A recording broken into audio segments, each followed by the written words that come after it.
Interessante, né, irmão Paulo, é que o texto ele é bem claro, né? O reino que já está preparado antes da fundação do mundo. E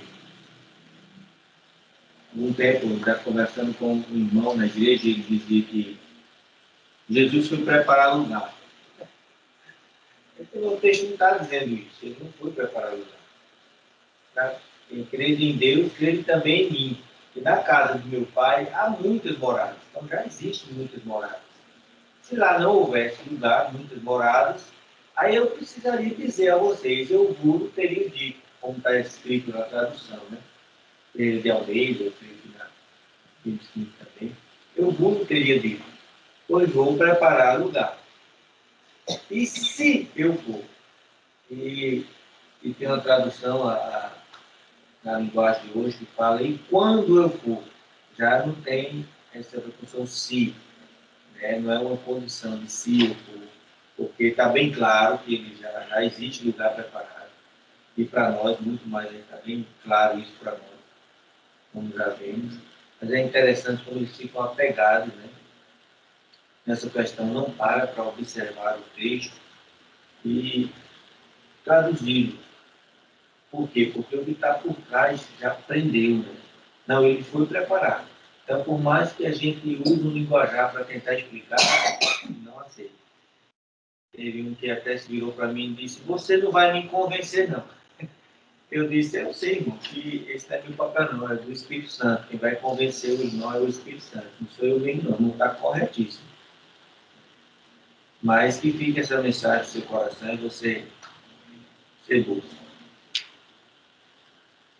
É isso mesmo, Paulo Edson. Eu postei um vídeo no grupo,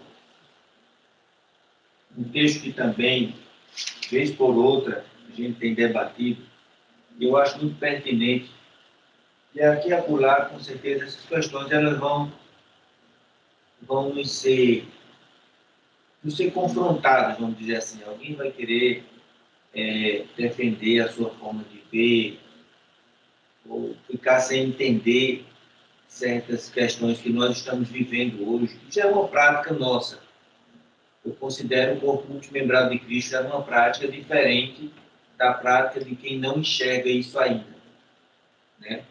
Os irmãos que estão na igreja, eles não conseguem enxergar e eles não têm essa prática.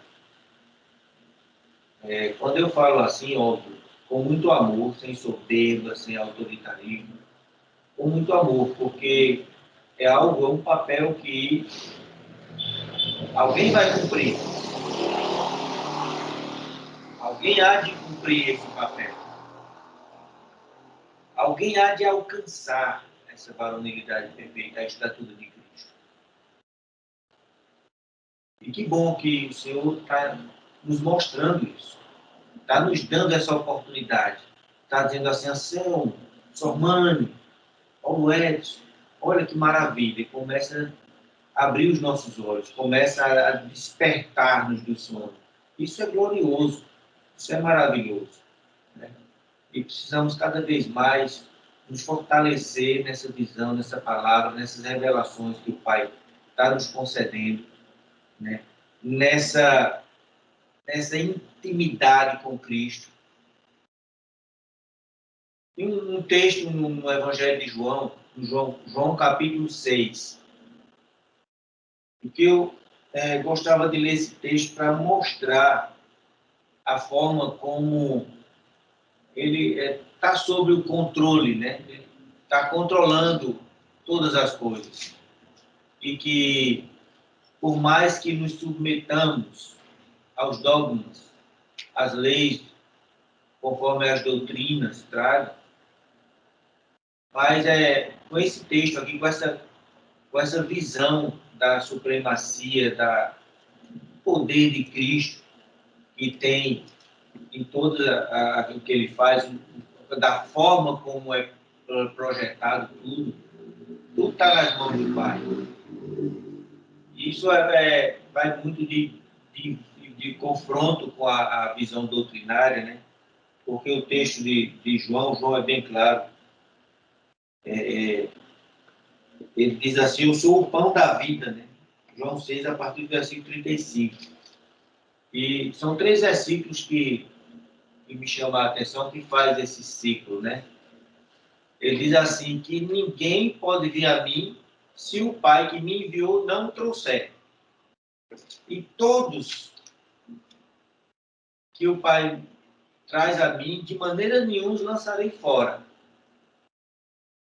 E lá em João, lá na frente, João 6,14, ele diz que eu sou o caminho, a verdade e a vida, e ninguém vem ao Pai a não ser por mim. O Pai controla todas as coisas. Ninguém vai a Cristo, ninguém vai a Jesus, se não Ele enviar. Todos que Ele enviar a Cristo, de maneira nenhuma Ele vai jogar fora, ou seja, todos serão aproveitados, e ninguém vem ao Pai a não ser por Ele. Então, ele fechou, né? Ele deixou bem claro. Mas teve uma outra coisa que me chamou a atenção nesse texto, eu queria ler com os irmãos, a partir do versículo 32.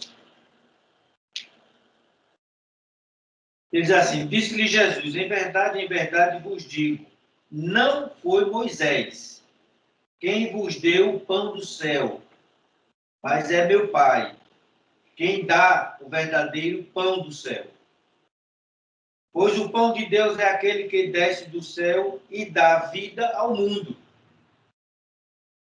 Disseram-lhe, Senhor, dá-nos sempre deste pão. Então Jesus declarou, eu sou o pão da vida. Aquele que vem a mim não terá fome, e quem crê em mim não ou jamais terá sede. Mas como vos disse, vós me vistes e contudo não crestes, ou não credes. Todo aquele que o Pai me dá virá a mim, e o que vem a mim, de maneira nenhuma o lançarei fora. Pois eu desci do céu não para fazer a minha vontade, mas a vontade daquele que me enviou. E esta é a vontade daquele que me enviou, que eu não perca nenhum de todos os que ele me deu, mas o ressuscite no último dia. Pois a vontade do meu Pai é que todo aquele que vê o Filho e nele crê, tenha a vida eterna, e eu o ressuscitarei no último dia.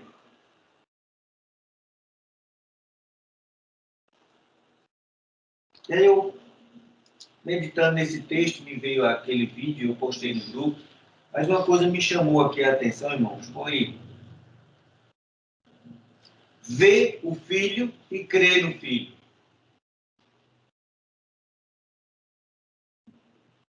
Porque nós estamos entendendo que crer em Cristo, se alimentar de Cristo, invocar Cristo, para que Ele habite. Nós cremos que Ele habita em nós. Nós vivemos nessa fé, nessa crença, que Ele habita. Nós não cremos que Ele virá, mas nós já entendemos que abrimos o nosso coração e Ele fez morada em nós. Não vivo eu, mas Cristo vive em mim. Cristo vive em nós.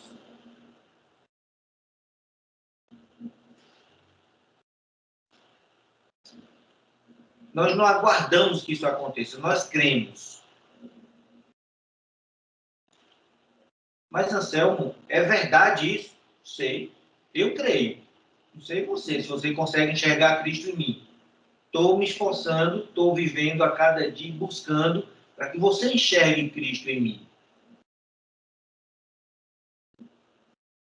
Mas o irmão quer ver Cristo em mim, ele conhece Cristo. Como é que ele vai identificar Cristo em mim? Independente dele entender quem é Cristo ou não, conhecer já Cristo ou não, mas que ele veja as obras, coisas que ele imagina que Cristo fez e que eu me assemelhe a ele. Porque o Espírito do Filho já foi nos dado. Isso nós cremos nisso. Nós lemos na palavra. E o Pai nos enviou o Espírito do Filho para habitar em nós. E o Espírito de Cristo habita em nós e faz morada em nós. O versículo 40 diz: a vontade do meu Pai é que todo aquele que vê o Filho e nele crê, tenha a vida eterna. Beleza. Nós cremos, temos a vida eterna. E eu ressuscitarei no último dia. Mas nós não estamos pensando mais na morte. Como é que a gente vai entender isso aqui agora, que ele está dizendo que vai nos ressuscitar no último dia? Aí tem uma partezinha que antes de crer no Filho, tem aquele que vê o Filho. Os judeus viram o Filho. O pão que se fez carne e desceu do céu, eles viram. Ele corporificado. Ele se fez carne, eles viram.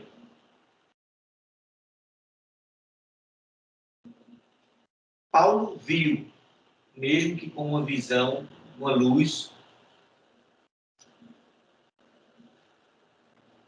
Chamou a atenção, eu meditando nesse texto. Como, pois, eu posso ver o pão que eu estou comendo? Enquanto eu não estiver comendo, eu vejo. Mas depois que eu comer, eu não vou ver mais.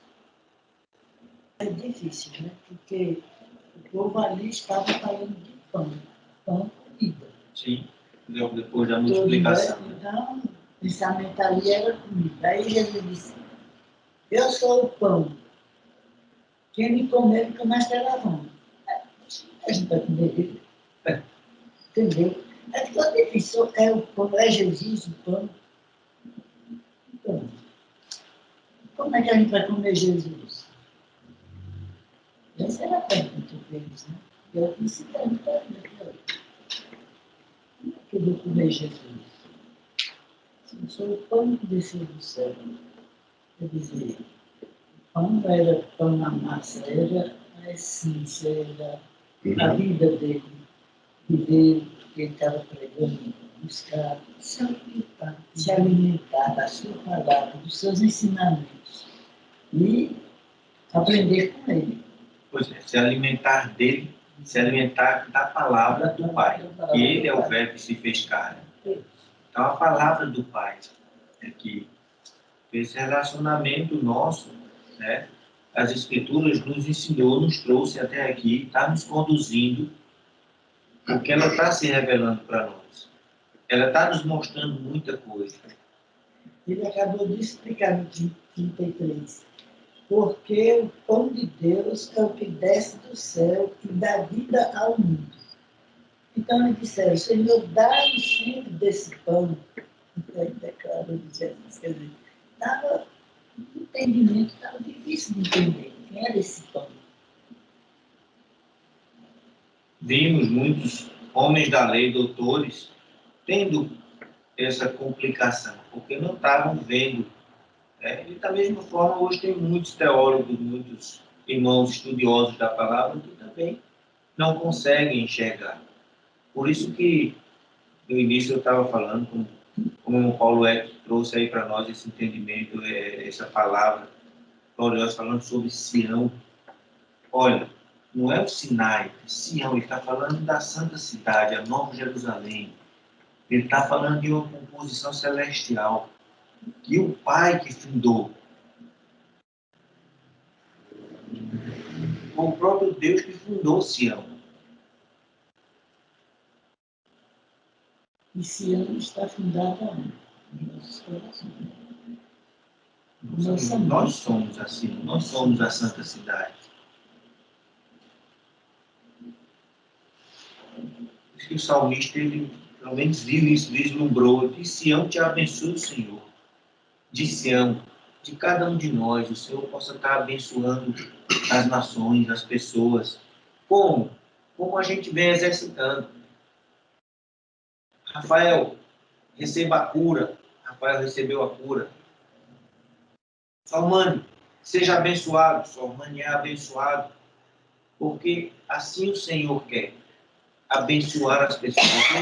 E Ele está usando nós como bênção, como fonte de vida. Nós somos essa fonte de abençoar as pessoas. Nós somos essa fonte de levar o pão vivo, a água da vida. Então, de nós, né?